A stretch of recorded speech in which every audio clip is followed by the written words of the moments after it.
Coming off of a third-place finish in the NEC last season, I'm joined by head coach of the men's basketball team at Sacred Heart in his 7th season, Anthony Latina. Coach, thanks so much for sitting down with me. Thanks for having me.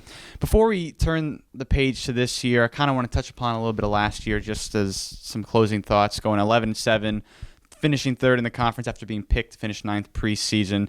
What do you attribute the overall success to now that you've had a little bit of time to look back and reflect on the season that was last year?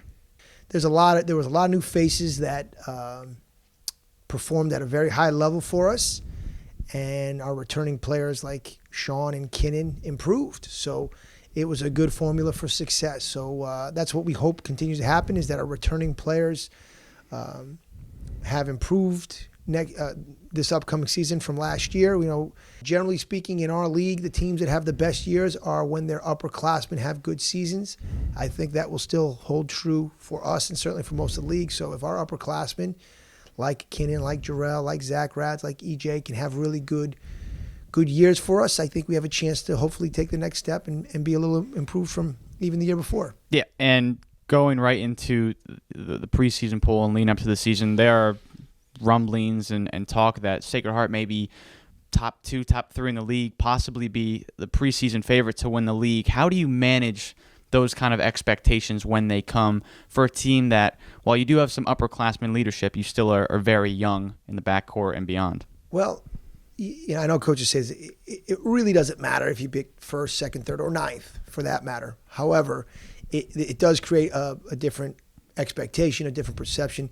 You know, I think the biggest key, no matter where you picked, is to take every day and improve and really have a mindset of, hey, we have to be better today than we were yesterday. I want to touch upon Zach Radz for a second. It seemed that down the stretch of last season, from playing Robert Morris and St. Francis to close out the regular season and then going into LIU Brooklyn in the NEC quarterfinal, it seemed that he was more confident and he was executing more than what he had done maybe earlier in the season.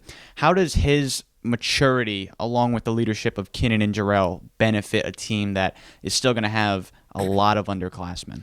Well, certainly, you know, when you lose someone like Sean, who is extremely mature, terrific leader, he gave us a stability out there. So that's a big loss. That may actually be the biggest loss. So certainly the three seniors are going to have to help us, Kinnan especially, help us in that role, give us that kind of stability, as well as other players on the team. Specifically with Zach, you know, as we became more comfortable with him and as he earned more minutes, he took advantage of that and really did some good things. Going from seniors to freshmen, you bring in 2 newcomers, one of which very familiar to the state of Connecticut. Talk about them a little bit, what they've brought to you so far in the summer session, and what you think they'll contribute to the team as the season progresses. Well, certainly Tyler Thomas led his team to a state final run as a high school senior at Amity. He's a terrific player, scorer, plays really under control. Did a post-grad year at Williston Northampton, which I think helped him dramatically. Very good coach over there who really taught him how to work on a daily basis and practice and improve. I think it's going to be a great opportunity for him to go against players that have proven to be good players at the Division I level. And, you know, we're certainly expecting him to compete for minutes, and I know he wants to. You know, our other freshman is a preferred walk-on for us. Real mature kids, played a lot of international games. Abood was actually teammates with Tyler at Williston Northampton, and we're hoping that he gives us a constant, consistent effort in practice and helps us because he's versatile. He can play multiple positions. So if we do have some injuries in practice, he can give us a good look and increase the competitiveness in practice. Going to your non-conference schedule, which was released about 2 weeks ago, and I just from first look, I absolutely loved it. Starting the season against Providence, followed by UConn, and then a bunch of familiar faces in Lafayette, Holy Cross, so on and so forth. I want to get your thoughts on the non-conference schedule and what you think this team can accomplish going into the Northeast Conference part of your schedule. Well, you know, like a normal schedule of ours, or most teams in Northeast Conference, we do play 2 or 3 teams that are in higher level leagues. We have a lot of challenging games, a ton of road games. I think out of our 13 non-conference games, I believe 3 are at home. We have a ton of road games.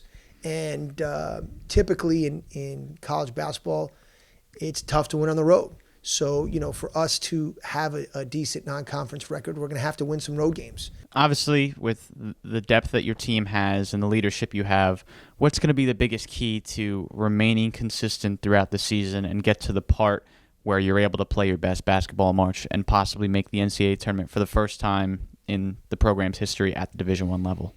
And we've said this a lot, is when the team wins, everyone wins. One of the reasons why we had 2 all-rookies, the most improved player, the defensive player of the year, and a first-team all-conference player is because we had a good year. So one of the things we really want to press on the guys is, hey, you want people to recognize you? Win. So, and that is going to, at times, require some sacrifices for some good players. If we do that and we achieve the things we want to achieve, there'll be plenty of individual success that will come because of that. Expectations are high in Fairfield as the Pioneers kick off their 2019-2020 campaign, taking on Providence, followed by Connecticut, and the season goes on from there. Coach Latina, thanks so much for sitting down with me. Thank you very much, Dan.